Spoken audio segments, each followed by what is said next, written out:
क्या था क्वेश्चन, क्या था? What is ISRO and what are its main objectives? You cannot write randomly objective, 10-12 objective लिख दिया, ऐसा नहीं होता है।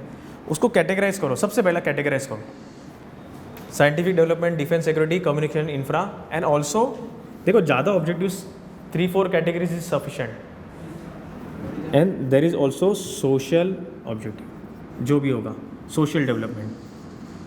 अभी कैसा? तो साइंटिफिक डेवलपमेंट में आप नहीं, ऑब्जेक्टिव क्या है scientific development in the sense in what?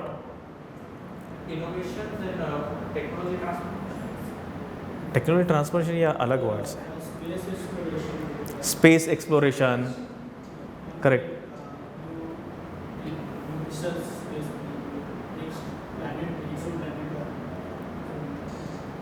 Fundamental science होता है जो फिजिक्स फंडामेंटल, उसके ऊपर स्टडी करेंगे।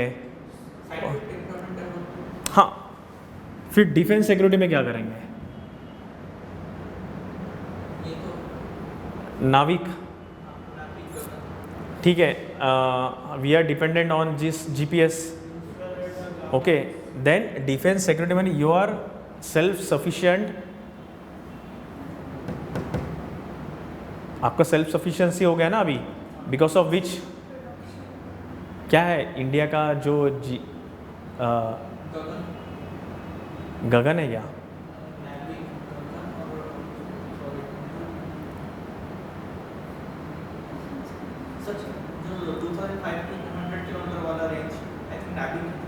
हाँ, फिर communication infrastructure, they provide satellite, DTH, entertainment services का लिए जो भी टेक्नोलॉजी लगेगा they provide direct to home. फिर डिफेंस सिक्योरिटी में सिर्फ सैटेलाइट ही नहीं भेजेंगे या नेवी की नहीं भेजेंगे, apart from that असैट, anti satellite जो है ना मिशन शक्ति, ठीक है, जिसमें रॉकेट छोड़ेंगे हम लोग, जो सैटेलाइट मतलब there is a satellite orbiting earth, okay, और कोई तो दूसरा रॉकेट उसको उस सैटेलाइट को ब्लास्ट कर देगा। तो अभी जो हम लोग यहाँ पे हैं तो पूरा सिस्टम हैम्पर हो जाएगा। आपको अभी आजकल कोई वॉर नहीं करेगा टैंक लेके, बॉम्ब लेके, ऐसा कोई नहीं करेगा, वो लिमिटेड जगह पे होगा। इट्स वेरी इजी कि आप उसका सैटेलाइट उड़ा दो, ख़त्म, ओके। तो उस सैटेलाइट को बचाने के लिए you have to develop another rocket which will interfere that, it is mission शक्ति।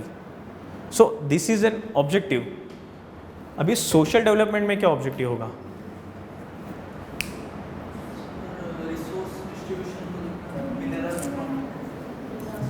वो तो इसमें हो गया साइंटिफिक या रिसोर्स इकोनॉमिक डेवलपमेंट में वो काम करेगा।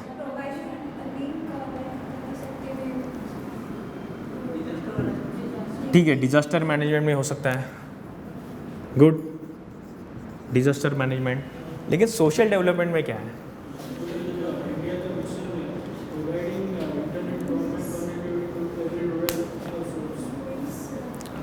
ठीक है, that is also good. Communication development में आएगा प्रोवाइडिंग इंटरनेट कनेक्टिविटी जहाँ पे रिमोट लोकेशन में, तो वो सोशल डेवलपमेंट में आएगा। लेकिन नहीं, देखो इसरो एस्ट्रोनॉट के लिए कुछ फूड बनाता है, जो एस्ट्रोनॉट जहाँ पे एनवायरनमेंट नहीं है फेवरेबल, वहाँ पे जाके ही कैन हैव दैट फूड जो which he can store for 6 months and which अगर वो एक चॉकलेट भी खाएगा तो पूरा दिन उसमें वो एनर्जी रहेगा।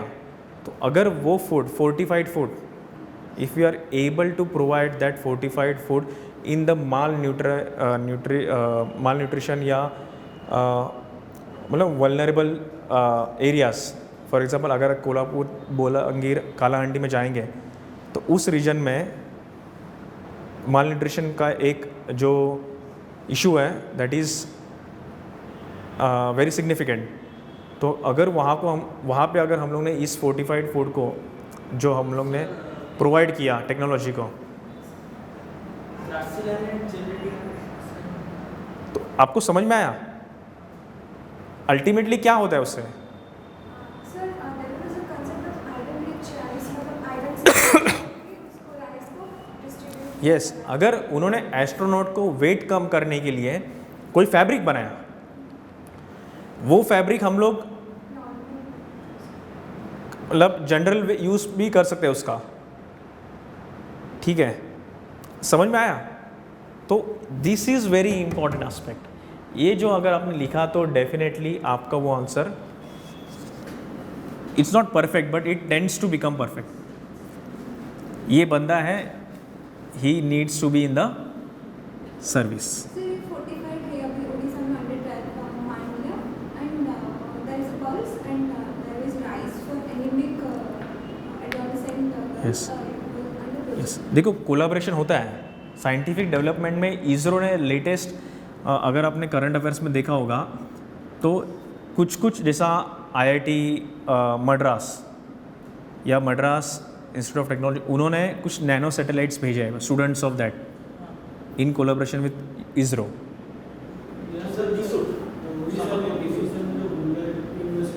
हाँ, यस, तो ये एग्जांपल्स आपको लिखना चाहिए,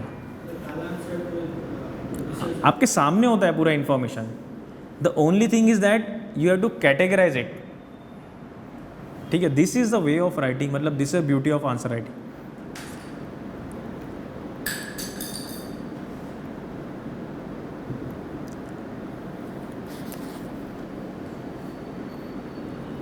नेक्स्ट क्वेश्चन क्या था? एक मिनट, इकोनॉमी का एक क्वेश्चन और एक देखता हूं मैं।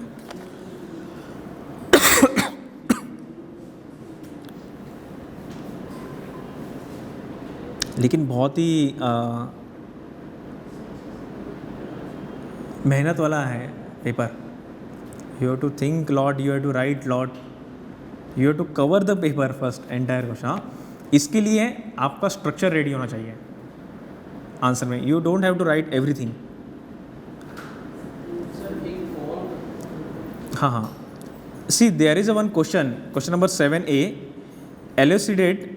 elucidate the key features of economic development of Odisha during the post reform period.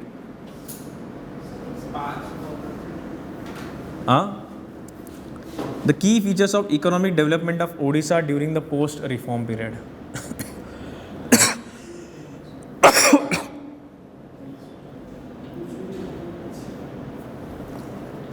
अरे ठीक है, कुछ भी नहीं रहेगा तो आपका स्ट्रक्चर तो मैंने बोला था ना, आप उस हिसाब से देखो। Before pre LPG there was a policy of backward regions, या बीमारू राज्य बोलते हैं ना, ऐसा। Post reform we have remove that concept, okay. That is not Bimaru, मतलब वो बीमारू एक मेटाफर यूज़ करते थे, जो बिहार ऐसा, मतलब जो स्टेट होते थे उनको ही बोलते थे, लेकिन अभी वो नहीं है। उड़ीसा में क्या क्या डेवलपमेंट हुआ है? Key features, illustrate the key features of economic development. Orissa में तो 70s 80s में इंडस्ट्रियल डेवलपमेंट वाज देयर, मतलब इंडस्ट्रियल सेटअप। अनपढ़ लोग ऐसा आंसर देंगे, आप पढ़े लिखे हो। You should give answers with respect to economic sectors. आप ऑर्गेनाइज वे में सोचोगे, आपका राइट है इन्फॉर्मेशन, लेकिन उसको कैटेगराइज करो। अभी secondary sector to tertiary sector, primary and secondary sector to tertiary sector, switching over and setting up technical institutions for education and skill development. Sir और एक क्वेश्चन नहीं, illustrate the key features of economic development of Odisha during the post reform period. कुछ भी नहीं पता है आपको। आपको इकोनॉमी तो पता है ना, कोई भी कंट्री का होने दो, कोई भी स्टेट का होने दो, उसको लिखना किस पैटर्न में है, किस पैटर्न में लिखना है। इस क्वेश्चन का मैं आंसर देख रहा था, इसी पर्टिकुलर क्वेश्चन का, तो वहाँ पे बस प्राइमरी में इतना ग्रोथ हुआ है, सेकेंडरी में इतना ग्रोथ हुआ है, टर्शियरी में इतना ग्रोथ हुआ है, वो डाटा दे दिया था। हाँ वो है, लेकिन that is only one aspect ना।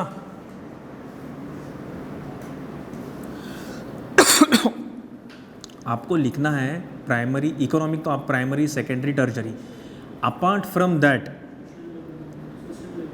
सोशल डेवलपमेंट, क्योंकि हम लोग बात कर रहे हैं इकोनॉमिक डेवलपमेंट का। हम लोग अगर वो प्राइमरी सेकेंडरी टर्शरी का बात करो, वो सिर्फ इकोनॉमिक ग्रोथ का बात कर रहे हैं। समझ में आया? अभी इंक्लूसिवनेस नहीं। पोस्ट रिफॉर्म अभी हो रहा है। हाँ उड़ीसा में सर टर्शियरी ग्रोथ नहीं हुआ है ज़्यादा, मैन्युफैक्चरिंग नहीं था। हाँ, वो तो इकोनॉमिक ग्रोथ का पार्ट है। हम लोग इकोनॉमिक डेवलपमेंट का भी बात कर रहे हैं। डेवलपमेंट देखो, ग्रोथ प्लस ह्यूमन डेवलपमेंट, ठीक है? तो वो लिखो, वो कंसेप्ट आना चाहिए। कौन सा?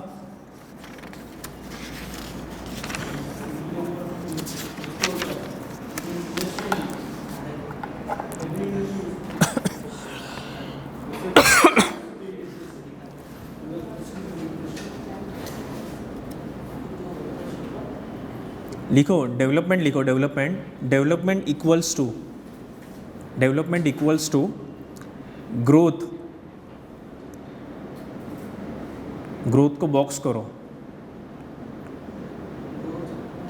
डेवलपमेंट इक्वल्स टू, एकदम सिंपल टर्म्स में, तो वर्ड्स कैच करो उसको, ठीक है? उसमें जो आंसर दिया that is incomplete. What is development? Development equals to growth plus, हाँ मतलब transformation of production structure, resource management, या पब्लिक सेक्टर या प्रोडक्शन प्लस, हाँ वो इसमें प्रोडक्शन स्ट्रक्चर में आ जाएगा। Socio economic well being of people, जैसा उन्होंने बोला ह्यूमन रिसोर्स मैनेजमेंट, ठीक है? Plus socio economic well being, it is called as development. देखो डेवलपमेंट के लिए आपको ग्रोथ चाहिए, लेकिन growth is not the only requisite, you also need this. that should be reflected in the third one through second. Correct? तो question क्या था? Illustrate the key features of economic development of Odisha during the post reform period. Post reform period ये सब मतलब ठीक है। What is the keyword here? Economic development of Odisha. What is development? This is the development.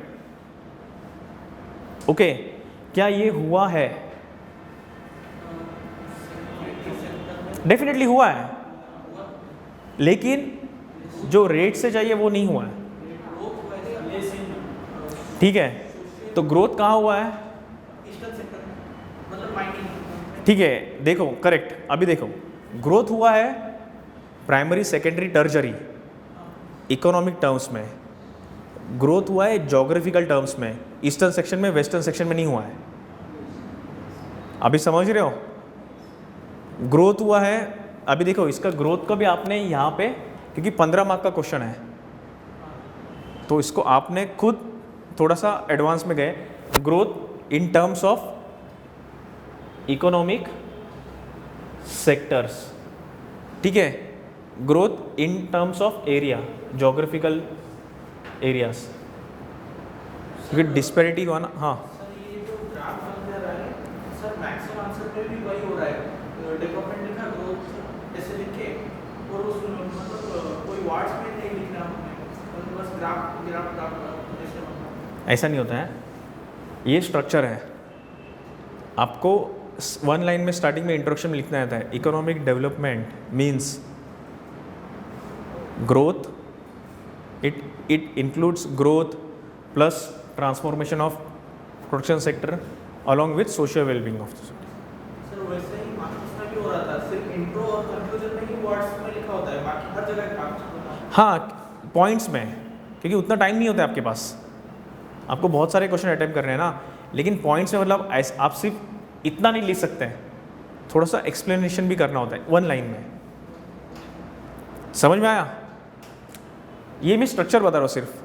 अभी growth, अब economic sector में आप उसको एनालाइज कर सकते हो कि इकोनॉमिक सेक्टर में ओडिशा का प्राइमरी सेक्टर, ये जो ऑक्यूपेशनल स्ट्रक्चर, ये चेंज हुआ है, ठीक है?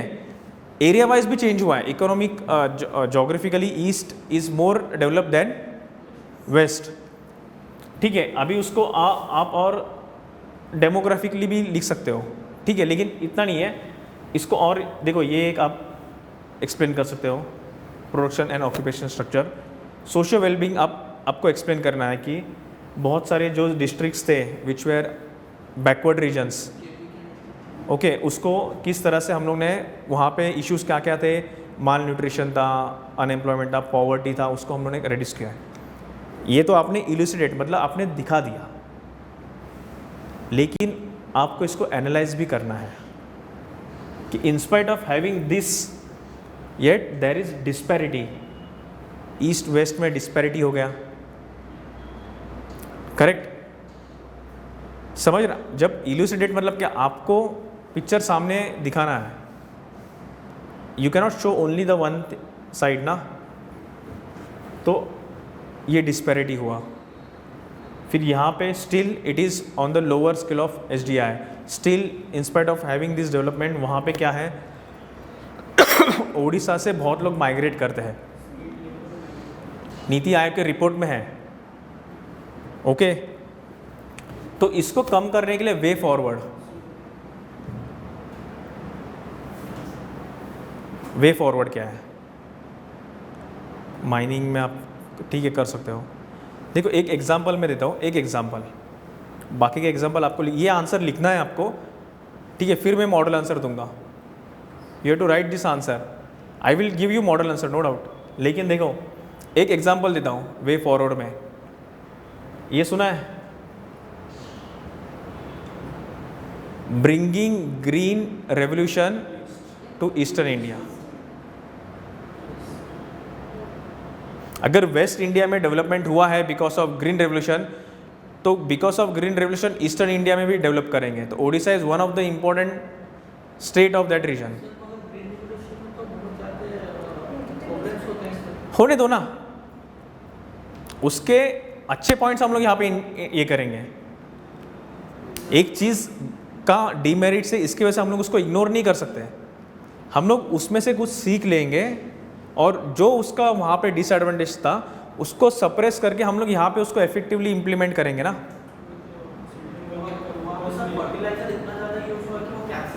हम लोग यहाँ पे ऑर्गेनिक फर्टिलाइजर यूज़ करेंगे, वहाँ पे तो सीख मिला है ना हम लोग को।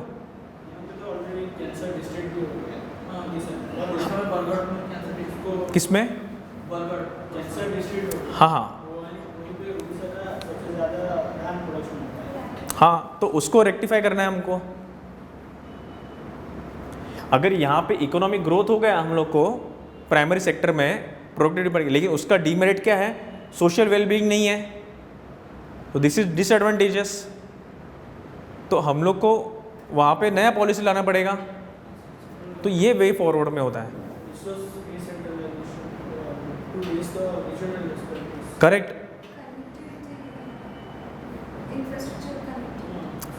ओके, मतलब still there is a bottleneck. आपको क्वेश्चन का अप्रोच समझ में आ रहा है? राइट नाउ फुल कंटेंट नहीं है, लेकिन अगर मॉडल आंसर देखो तो आप वही रट के वही लिख, ऐसा नहीं है कि यही क्वेश्चन आएगा, लेकिन ओडिशा के ऊपर कुछ भी क्वेश्चन आने दो, अप्रोच क्या रहेगा आपका? ठीक है, अप्रोच क्या रहेगा? समझ में आ रहा है आपको? आर यू गेटिंग मतलब व्हाट आई मीन टू से? ठीक है, एक कंसेप्ट लेते हैं हम लोग, circular flow of income, circular flow of economy, तो आपको उसमें से और इंसाइट्स आ जाएगा।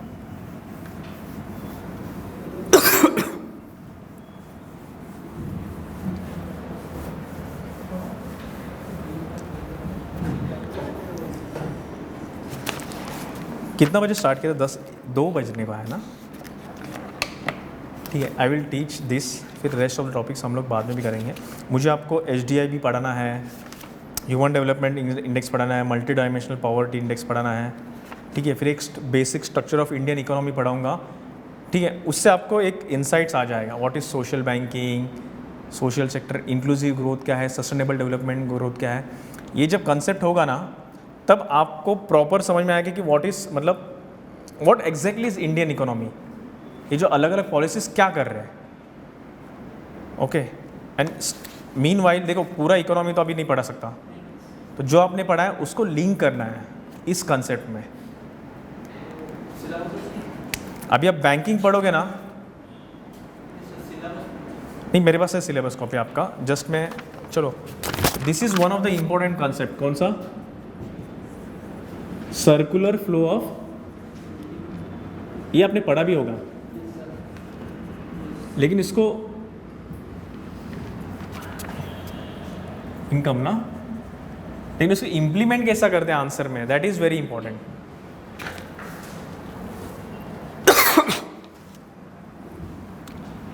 देखो कितने कितने सेक्टर्स हैं,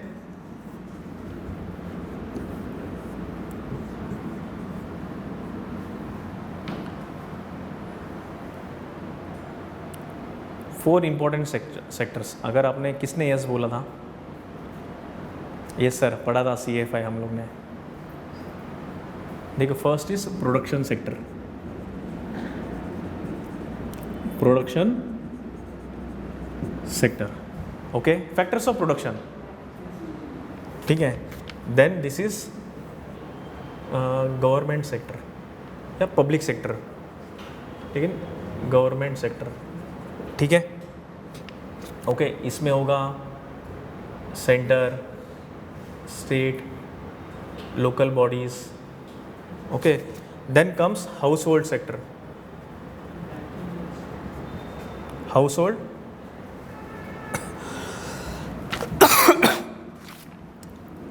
देखो banking, this is banking, but banking is not the only entity जो सेविंग्स करवाता है, नॉन बैंकिंग्स भी होते हैं ना, यस। तो इसको हम लोग फाइनेंशियल इंटरमीडिएट्स या फाइनेंशियल सेक्टर बोलेंगे, ओके। अभी हाउ द इनकम या मनी इज फ्लोइंग, देखो प्रोडक्शन सेक्टर क्या करेगा, it will produce, what are the different types of production sector, correct. अभी आपको समझ में आएगा क्वेश्चन किसके किसके ऊपर आता है, एक क्वेश्चन आएगा इसके ऊपर, एक क्वेश्चन आएगा इसके ऊपर, बैंकिंग के ऊपर आएगा तो क्वेश्चन इसके ऊपर आएगा, कुछ भी होने दो। क्वेश्चन देखो क्या है,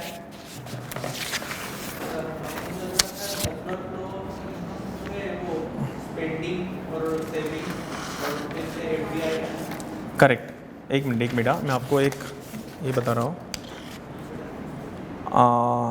ठीक है। यहाँ पे एक क्वेश्चन है, monetary policy transmission, role of monetary policy transmission, ऐसा कुछ तो क्वेश्चन है, 2018 का ही है, देखेंगे। लेकिन चलो कुछ भी पता नहीं है उसके बारे में, आपको role of financial sector important होना चाहिए, समझना चाहिए, ठीक है। वो किसका ऊपर डिपेंड है और वो किसको इन्फ्लुएंस करता है, ठीक है। उसमें से आपको मॉनेटरी पॉलिसी का अगर कुछ भी डेटा नहीं है ना, फिर भी you can write an answer. So what do you mean by the monetary policy transmission? Discuss the variables to monetary policy transmission in India. Correct, ठीक है। अभी नहीं पता है आपको, चलो नहीं पता नहीं है, ओके। फिर भी अगर ये आपको कॉन्सेप्ट याद है तो at least instead of living the questions you will write something. अगर आपको पता है तो आप ज़्यादा बेटर उसको लिख सकते हो, ठीक है। लेकिन फिर भी आपको नहीं पता है ना, फिर भी I will show you the approach of writing an answer, okay. तो just what is this production sector, this is government sector, this is household sector and this is financial sector. Now production sector is what, primary, secondary and tertiary, okay. They give tax to government, correct? In return government provides them what? Basic infra, correct? Platform या basic infra services, correct? And governments also provides मतलब policy and regulations, correct, ठीक है। Then comes government sector, government sector के centre होगा, state होगा, local body होगा, okay. It collects tax from home, corporates and households, and it also provides yes services, ठीक है। Also देखो also it mobilises resources from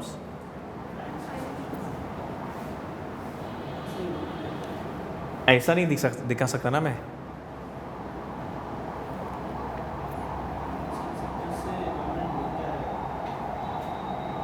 हाँ मतलब आपको ऐसा बोलना है कि इट गिव्स रिसोर्सेस, हाँ ठीक है, it interacts with financial sector, ठीक है। नहीं मतलब क्या होता है, देखो अभी आरबीआई बैंकिंग है, ओके, तो गवर्नमेंट ऑल्सो सेव्स मनी, मतलब वो प्रोवाइड करता है ना फाइनेंशियल सेक्टर को। पैसा कौन देता है? फिस्कल पॉलिसी से या इसको, ओके, गवर्नमेंट पैसा प्रोवाइड करता है ना रन करने के लिए, तो इट मोबिलाइजेस सेविंग, वो फैसिलिटेट करता है सेविंग के लिए। फाइनेंशियल सेक्टर गवर्नमेंट को भी पैसे देता है, फाइनेंशियल सेक्टर प्रोडक्शन प्राइवेट को भी पैसा देता है, ठीक है, लेकिन सेविंग करने का जो भी है उसको फैसिलिटेट कौन करता है? Government through bankings. What is financial, देखो, and household sector provides savings to home, okay, in return financial, yes, interest loan, लेकिन लोन एंड बोरोविंग, ओके, मतलब ये जस्ट नॉर्मल इंटरेक्शन है, different components of economy. Financial sector provides loan to production sector, correct, उसको हम लोग बोलेंगे investment, correct, and production sector जो भी पैसा होगा वो सेविंग्स के इसमें किस में देगा? मैं अगर पैसा कमा रहा हूँ बिजनेसमैन, तो मैं कहाँ पे उसको करूँगा? बैंक अकाउंट में डाल दूँगा। So in this way money when it is income, it is money इसी फैशन में जाएगा, ठीक है। What is NPA? एनपीए का प्रॉब्लम है, तो व्हाट इज़ हैपनिंग, जो यहाँ पे मनी दिया था वो नहीं जा रहा है, ना गवर्नमेंट के पास जा रहा है ना हाउस होल्ड के पास जा रहा है। That money is not performing its role of what? Circular flow of income, ठीक है। अभी प्रोडक्शन इन रिटर्न, देखो production sector also provides salary to household sector, correct, correct. In return, household sector provides what? Labor,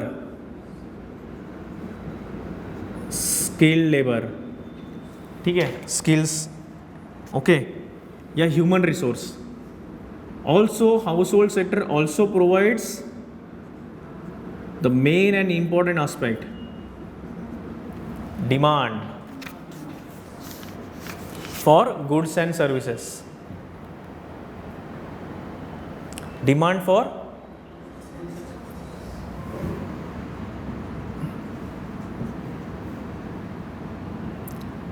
okay, this is what is called as your economy. Which economy? Domestic economy. And when this economy interacts with the rest of the world, it is called as globalization. ठीक है, अब now it is not simple as such, ठीक है। How it is interacting with rest of the world? Again, it provides services, export करेगा, import करेगा, investment करेगा, remittances होगा, okay, external assistance होगा, yes, मतलब समझ में आया आपको? Now think, देखो कोई भी इकोनॉमी अगर अच्छे से चलना चाहिए तो there should be proper interaction among this aspects. कौन से एस्पेक्ट्स है? Production sector, government sector, household and financial intermediates. देखो सॉरी, बैंकिंग सेक्टर रिफॉर्म्स अगर आपको पढ़ना है तो सबसे पहला आपको what is the role of banking in economy समझ के ले लो. What is the role, basic role of banking क्या है? Role of banking with respect to production sector, providing investment, mobilizing the savings. It also provides avenue to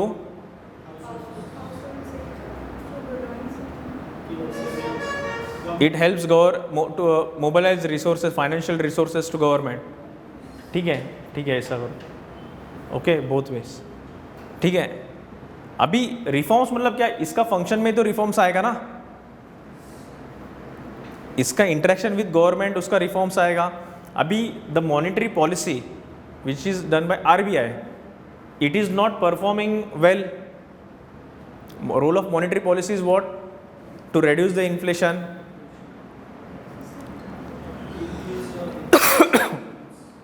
अभी inflation क्यों हो रहा है?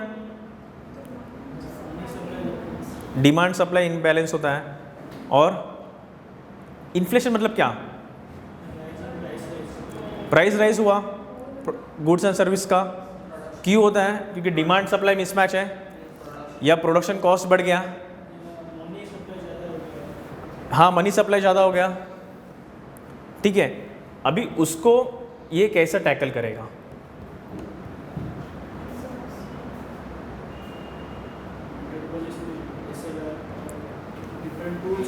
डिफरेंट टूल्स है, क्वांटिटी टूल्स होता है, क्वालिटी टूल्स होता है. ठीक है, ये हम लोग लिखेंगे. उसके अलावा, ये तो सभी लोग लिखेंगे. उसके अलावा what is a question? Question क्या था? What is and what are the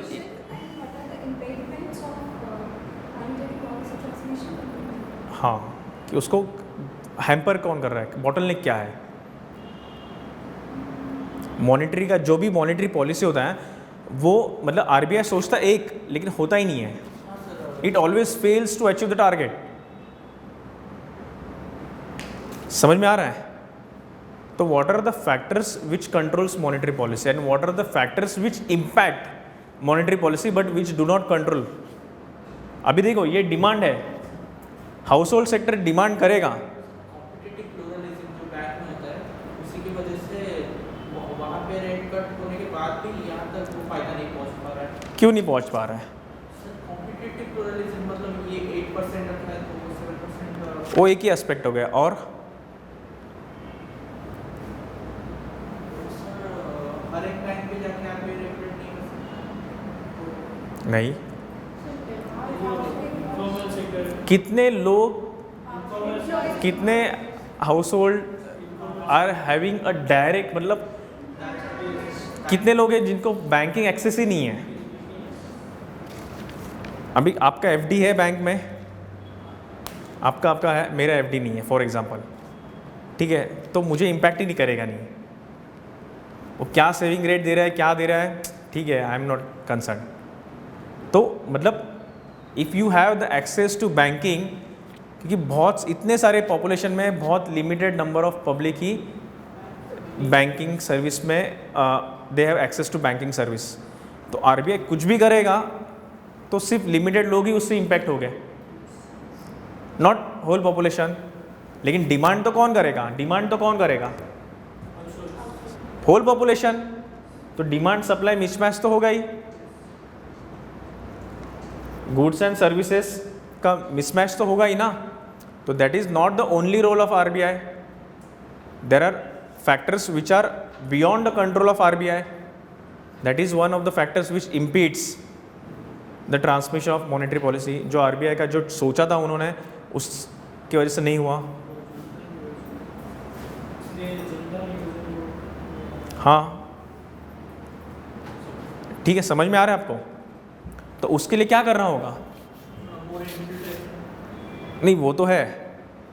demand supply को प्रोडक्शन सेक्टर और इसके बीच में हम लोग को बैलेंस लाना पड़ेगा. ओके, अगर मार्केट में मनी ज़्यादा हुआ तो RBI उसको सक कर लेगा इन्फ्लेशन को. लेकिन if the demand is because there is less services available, less goods available, then government sector has to increase services to production service, मतलब फैसिलिटेट करना होगा पॉलिसी को, और उससे डिमांड्स मतलब गुड्स एंड सर्विसेज का वॉल्यूम बढ़ेगा, तब जाके वो डिमांड कम होगा, सप्लाई बढ़ेगा। समझ में आ रहा है? डिमांड पुल जो इन्फ्लेशन है या सप्लाई के वजह से, सप्लाई शॉर्टेज की वजह से जो इन्फ्लेशन है, उसको आरबीआई क्या करेगा? वो रोल किसका है? प्रोडक्शन सेक्टर का है, लेकिन प्रोडक्शन सेक्टर का लिमिटेशंस है। तो अगर वो लोग बोलेंगे अरे यार पहला ही स्टॉक पड़ा है, या लेबर का इश्यूज है, या we are having some problems with raw material, coal ही नहीं आ रहा है, तो हम लोग क्या जनरेट करेंगे? तो गवर्नमेंट का पॉलिसी है कि भाई इंपोर्ट करो, क्विक इंपोर्ट करो, तब जाके वो इलेक्ट्रिसिटी जनरेट होगा, तब जाके वो गुड्स एंड सर्विसेज बनेगा, तब जाके वो डिमांड और सप्लाई बैलेंस होगा। So that is one of the issue जहाँ पे आरबीआई कुछ कर नहीं सकता है। करेगा, इनडायरेक्टली करेगा, लेकिन उसको टाइम जाएगा। अभी रोल समझ में आ रहा है आपको? तो ये कंसेप्ट आपका माइंड में फिक्स होना चाहिए। अगर आपके पास कुछ भी इंफॉर्मेशन नहीं है, you can write on this कि ये है फाइनेंशियल सेक्टर, आरबीआई इसका कंपोनेंट है ना, इसका रोल है, उसमें कुछ बॉटलनेक्स है। अपार्ट फ्रॉम दैट देखो, अगर यहाँ पे भी कुछ प्रॉब्लम हुआ ना, इट विल हैम्पर दिस। यहाँ पे प्रॉब्लम हुआ तो it is going to hamper this. ठीक है, अभी इसमें क्या प्रॉब्लम है वो आपको लिखना है। Apart from that the factors which are out of control of this. अभी यहाँ पे करप्शन हो रहा है, तो इसका काम नहीं है आरबीआई का वो करप्शन कम करना, लेकिन फिर भी it is impacting its monetary policy. लेकिन आप रैंडमली लिख सकते नहीं कि corruption is one of the factors which impedes RBI monetary transmission. आपको इस डायग्राम के साथ वो एक्सप्लेन करना है। समझ में आया? So that shows depth of your answer. समझ रहे आपको?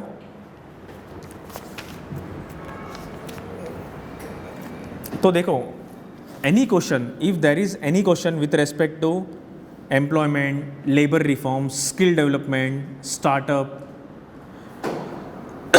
You can explain this with respect to this, या फिर अपना प्रोडक्शन एंड ऑक्यूपेशन स्ट्रक्चर।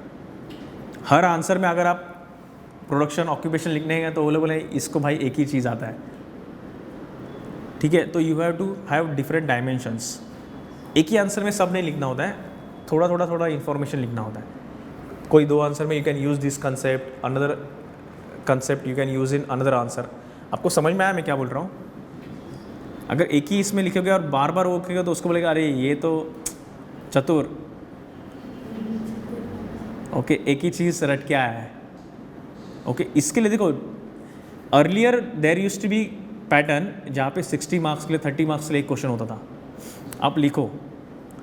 अभी क्या किया है स्टेट सर्विसेज या यूपीएससी ने, आपको मल्टीपल क्वेश्चंस देते हैं 30 मार्क्स के लिए, 3 क्वेश्चन देते हैं।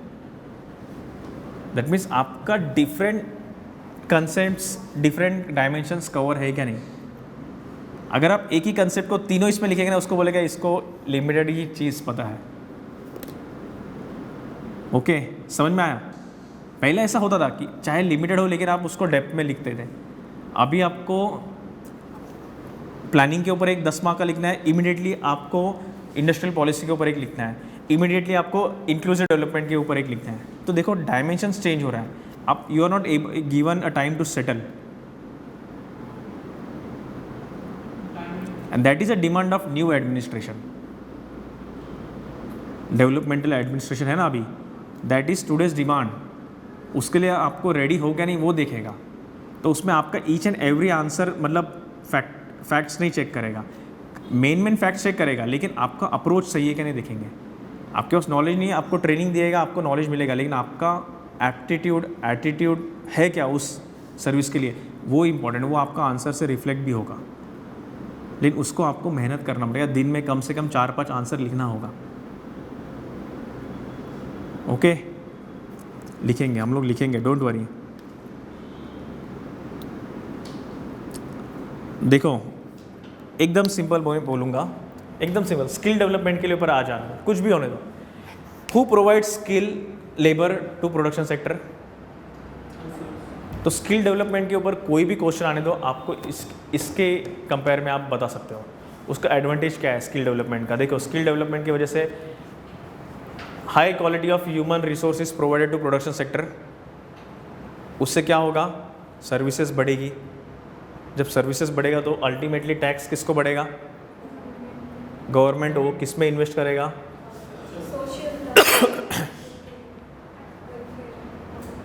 तो एक ही एडवांटेज को आप देखो कितना लिख सकते हो। Again that increase income will lead to savings, saving से इन्वेस्टमेंट बढ़ेगा, प्रोडक्शन, जीडीपी ग्रोथ होगा, एक सिंपल स्किल डेवलपमेंट से। 3 अलग अलग डायमेंशन आप हाईलाइट कर रहे हो यहाँ में। Are you getting? Simple skill development का एक पॉइंट से आप कोई भी ले लो। Now take the example of देखो लेबर रिफॉर्म्स। लेबर रिफॉर्म्स को क्या करोगे आप, कैसा करोगे इसमें? लेबर रिफॉर्म्स के लिए assess the need for 4 labour code जो है ना, अभी जो लेबर रिफॉर्म्स इंट्रोड्यूस कर रहे हैं, या examine the need to introduce this labour codes in India. आपको कुछ भी नहीं पता है व्हाट, सबसे पहले आपको डिमांड ऑफ द क्वेश्चन है कि क्या नेसेसरी है लेबर रिफॉर्म्स का, लेकिन सबसे फर्स्ट एस्पेक्ट होता है, hidden aspect is what is a role of labour in this economy. Household sector मतलब क्या है एग्जैक्टली उसका role. It provides skill set in production, okay. हाँ, जब वो प्रोडक्शन सेक्टर अच्छा से काम करेगा तभी तो वो टैक्स जनरेट करेगा, तभी तो वो सोशल वेलबींग होगा, ओके। तब अब उसको लिंक करो, how you will link it. अगर लेबर रिफॉर्म्स हम लोग करेंगे तो उसमें एम्प्लॉयमेंट जनरेशन होगा, स्किल सेट डेवलप होगा, ओके। और जब स्किल सेट डेवलप होगा तो there will be more tax collection, या हम लोग रेस्ट ऑफ द वर्ल्ड को सब ज़्यादा एक्सपोर्ट करेंगे, फॉरेक्स जनरेट होगा, उससे गवर्नमेंट का रेवेन्यू बढ़ेगा। जब गवर्नमेंट का रेवेन्यू बढ़ेगा तो वो सोशल सेक्टर में इन्वेस्ट करेगा।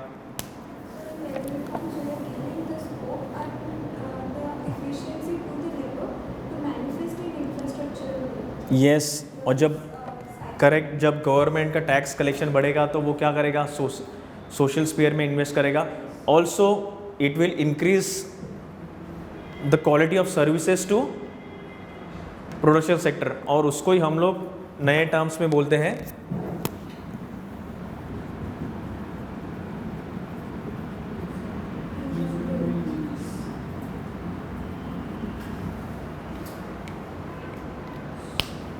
ठीक है ना।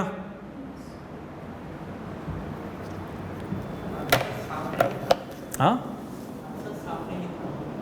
आंसर ये वर्ड आता है, लेकिन मैं यही बोल रहा हूँ ना कि कंसेप्ट है, एवरीथिंग इज देयर। अभी आपको इकोनॉमी का आंसर लगेगा, अरे यार ये मतलब एक्चुअली है, थोड़ा सा मेहनत करेंगे ना तो इजीली हर एक आंसर आप अच्छे से लिख सकते हो। देखो लिखना है, मेंस में बैठना है, मेंस क्वालिफाई हो गए तो लिखना ही है आंसर, लेकिन अगर आप अच्छे से लिखोगे ना तो आप सिलेक्शन भी होगा।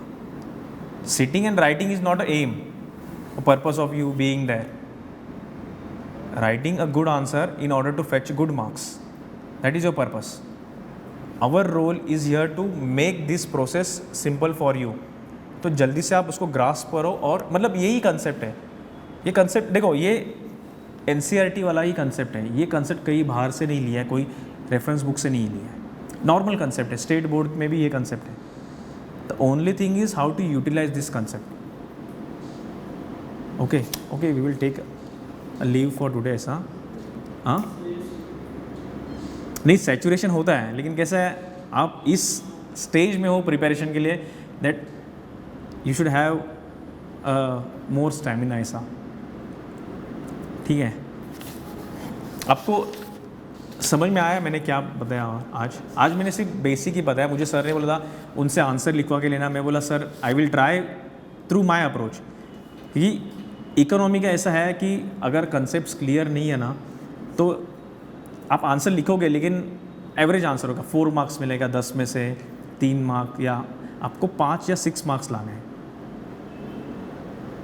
क्योंकि साइंस का देखो उस पेपर में शायद साइंस का आपको लिखने को नहीं आएगा, क्योंकि अभी ग्राफीन के बारे में पता ही नहीं है, ग्राफाइट और ग्राफीन के बीच में आपको डिफरेंस नहीं पता है, तो शायद you might not get enough opportunity to write good answer in that. तो ज़्यादा मार्क्स आप इसमें ला सकते हो जहाँ पे आपका कंसेप्ट है स्ट्रॉन्ग, लेकिन आपको सिर्फ क्लैरिटी आना चाहिए। ओके तो आई विल ठीक है, लिखो एक बार लिखो आप, और एक चीज़ लिखो,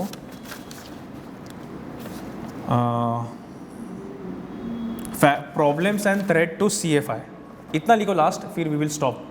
ओके, प्रॉब्लम्स या थ्रेट टू CFI।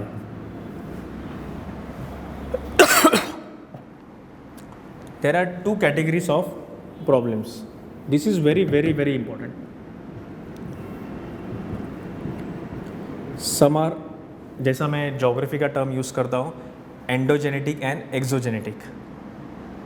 एंडो मतलब ठीक है, अभी दिस इज कहीं पे आपको मिलेगा नहीं ये वर्ड्स, लेकिन जस्ट मैं आई एम राइटिंग इट क्योंकि थोड़ा ज्योग्राफी का थोड़ा था, इसके लिए याद रखने के लिए।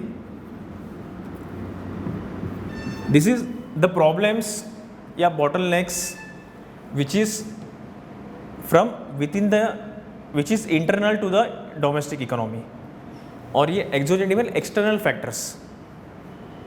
ओके, तो क्या क्या हो सकता है इंटरनल टू इकोनॉमी? एंडोजेनेटिक मतलब problems which are internal to economy. Okay, problems which are internal to economy. तो first is volatility, unemployment, yes,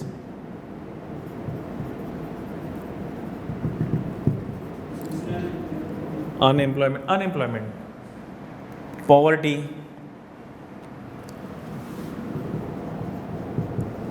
इसमें से एक भी फैक्टर अगर हैम्पर करेगा ना, then it will hamper the flow of income. Poverty, फिर low infra development,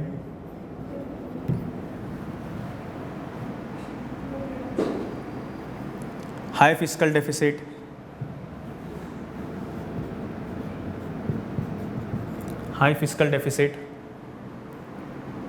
fake currency, economic terrorism, fake currency से हाँ, economic terrorism,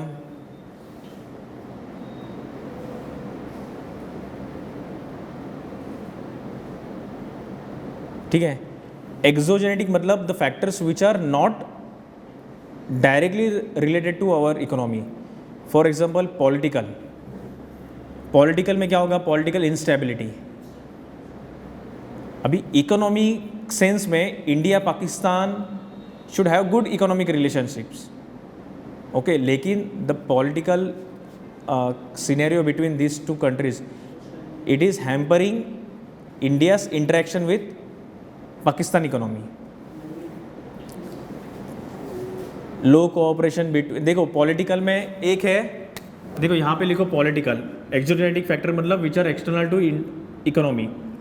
political, the political factor जैसा instability,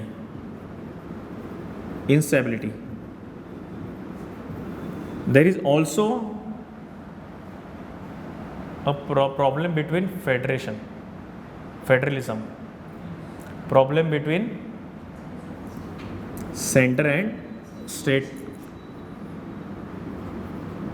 This is also one of the factor ना। फिर administrative next is factors which are not economic, they are different. मतलब political एक factor है, another factor is what, administrative. Administrative factor क्या है?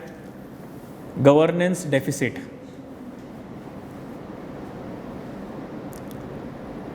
Governance deficit.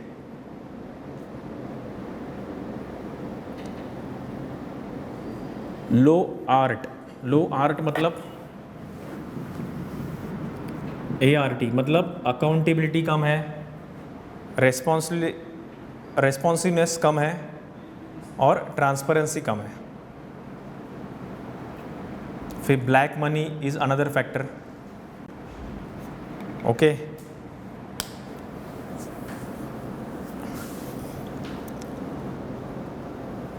Then there is one important factor जो ये लिखेगा, there is this factor is called as which is not related to economy yet it is hampering the economy.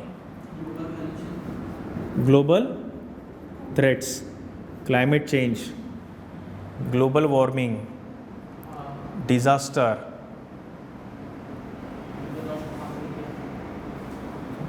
marine security.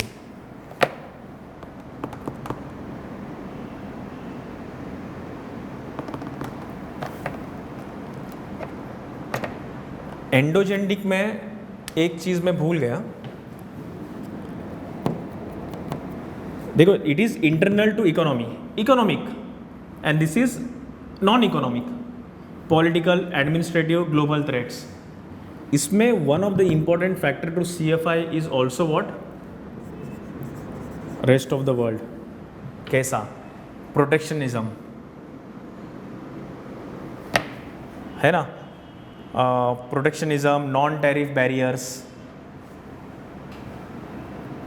Protectionist policies. Protectionist policy मतलब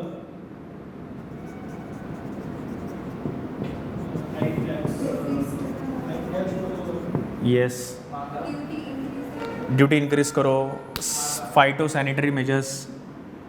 अरे यार, India का जो आम आता है यार, उसमें ज़्यादा पेस्टिसाइड्स है, you are not using this. Yes, dumping. Fee fluctuation in oil prices, that is hampering India's circular flow of income. Okay, so ये जो है ना CFI और प्रॉब्लम सेट, अभी कोई भी क्वेश्चन ले लो आप, इस कंसेप्ट को अप्लाई करो.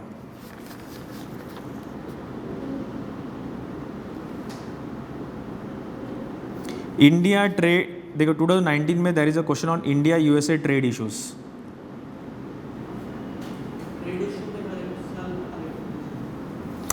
देखो, इंडिया USA स्पेसिफिक तो हमको लिखना ही है कि कौन से सेक्टर्स में इश्यूज है.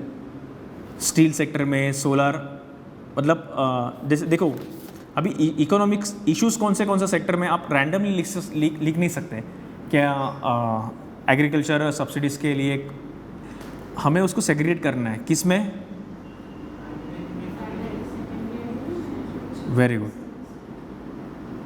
ठीक है. Apart from this there is a issue of what, labour, human resource, visa वाला. टर्जरी में ही आएगा वो, लेकिन आपको समझ रहे हैं अभी कितना ईजिली आप you are able to organise it. अगर आप पहला ही वीज़ा लिखोगे, बाद में कुछ एग्रीकल्चर सब्सिडी, तो it will look disorganised.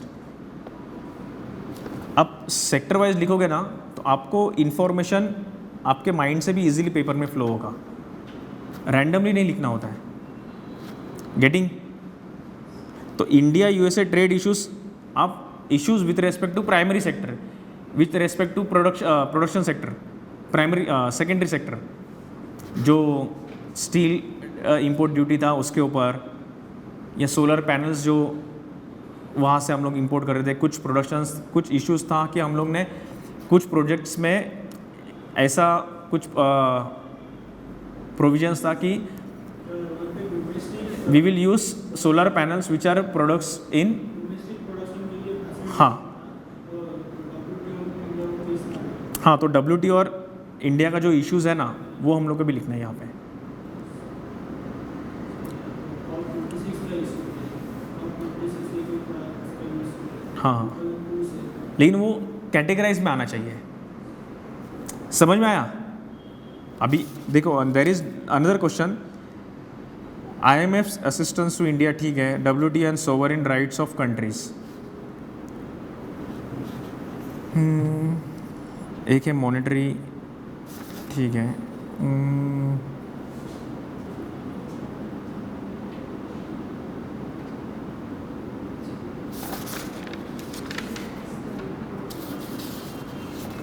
FEMA, India rupee convertibility, अरे ये तो ठीक है। Pharma industry affected by WTO, question is on pharma industry affected by WTO। Intellectual property rights. नहीं, वो तो ठीक है, this is answer given by a layman, you are not a layman, you are highly educated aspirant. तो मैंने ऐसा बताया लिखना है, मैंने क्या बोला, pharma industry affected by WTO, जो भी क्वेश्चन होगा। फर्स्ट, सबसे पहला माइंड में आना चाहिए, what is role of pharma industry and what are the challenges it is facing, Then India specific challenges. India specific challenges, तभी वो इशू समझ में आएगा ना आपको, why India is fighting compulsory, हाँ कंपल्सरी लाइसेंसिंग, ऐसा। तो चाहे आपके पास स्पेसिफिक डेटा भी नहीं है, लेकिन आपका स्पेसिफिक अप्रोच है। सर इसके कंक्लूजन में क्या है? देखो, WTO के साथ हो तो आपको IPR रिजीम स्ट्रॉन्ग करना ही होगा, ठीक है। तो लेकिन WTO का जो प्रोविज़न है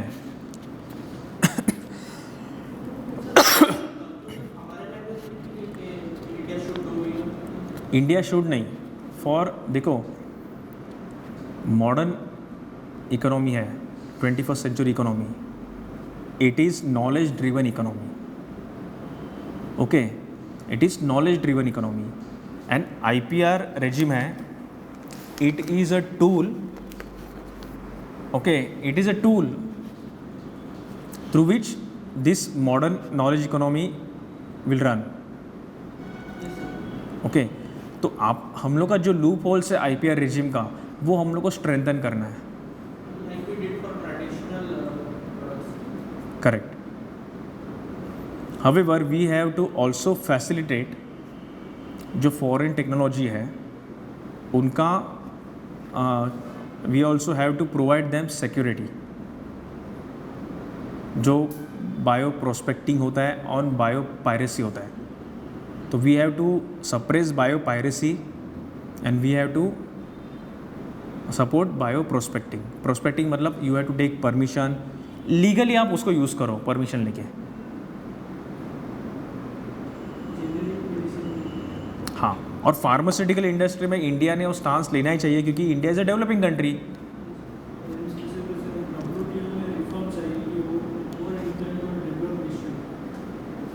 नहीं, जो पैसा देगा उसका ही चलेगा, ये अनऑफिशियल है, ओके।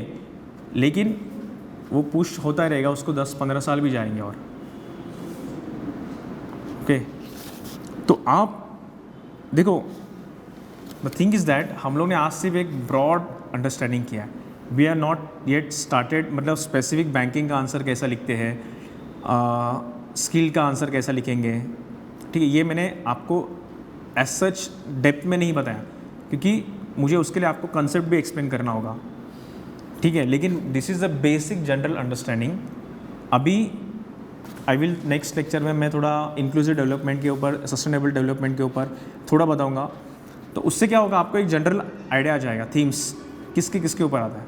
अभी स्पेसिफिक RBI के ऊपर पूछा तो I have to teach you what is monetary policy, but I am hoping that आपको पता है। The only thing how to write an answer is my role, ऐसा, okay. Are you getting? Sir, actually there are only 57 days left. I will need only 1 week for economy. The more you write answer and send it to me, मैं check करके दूंगा, फिर next lecture के before आपको feedback मिलेगा ना, then you can rectify it here. Okay, आज जो मैंने थोड़ा बहुत आपको गाइडलाइंस दिया उसके बेसिस पे at least go home, next lecture कभी होगा उसके पहले आपको 10 क्वेश्चन सॉल्व करके आओ कि sir this is my role, I have finish done this, now it is your role to provide me feedback, to guide me. और मुझे आज के आज ही वो अप्रोच ठीक करना है इकोनॉमी का. So by tomorrow if we give 2 or 3 answers every day. हाँ देखो, लेकिन क्या है 2 और 3 देने से अच्छा आप घर पे 1 घंटा बैठो 1 hour and you try to finish 6 questions, 6 to 7 questions. कि टाइम क्योंकि वो प्रेशर के साथ आपको रिकलेक्ट आना चाहिए ना. आप 2 घंटा बैठोगे 2 आंसर लिखोगे तो आप बेस्ट आंसर लिखने का ही ट्राई करोगे सब कुछ रिकलेक्ट करके. इनिशियल फेज में you can take it 1.5 hour, लेकिन ultimately that should be reduced to 50 minutes 1 hour, क्योंकि that will be your real answer. बैठ के आराम से लिखोगे that is not real answer, though it is written by you only. वो exam के time में आप 5-6 मिनट में कितना आंसर लिखते हो दैट इज़ इंपॉर्टेंट. तभी आपको समझ में आएगा अरे इन्फॉर्मेशन पूरा है लेकिन इतना लिखने को टाइम नहीं है. तो 1 आवर के ऊपर आप जितना 6 to 7 क्वेश्चंस लिखोगे वो मुझे समझ. आई विल से डोंट जज यूर सेल्फ, उसके लिए हम लोग हैं यहाँ पे, आंसर जज. आपको लिखने का काम है बस. ओके, फीडबैक के बाद हम लोग बोलेंगे अच्छा आपका ये वाला एस्पेक्ट ये यहाँ, here you could have written this example. Okay, you start with previous, पिछले 3 साल का ये क्वेश्चंस, एकदम प्रीवियस नहीं जाना है. Take any questions. अगर क्वेश्चंस नहीं है तो मैं आज एक पेपर बना के दूंगा, आप उसके ऊपर भी करो, ठीक है. लेकिन यू राइट फर्स्ट, फिर मैं कुछ क्वेश्चंस बनाऊंगा 10 क्वेश्चंस. ओके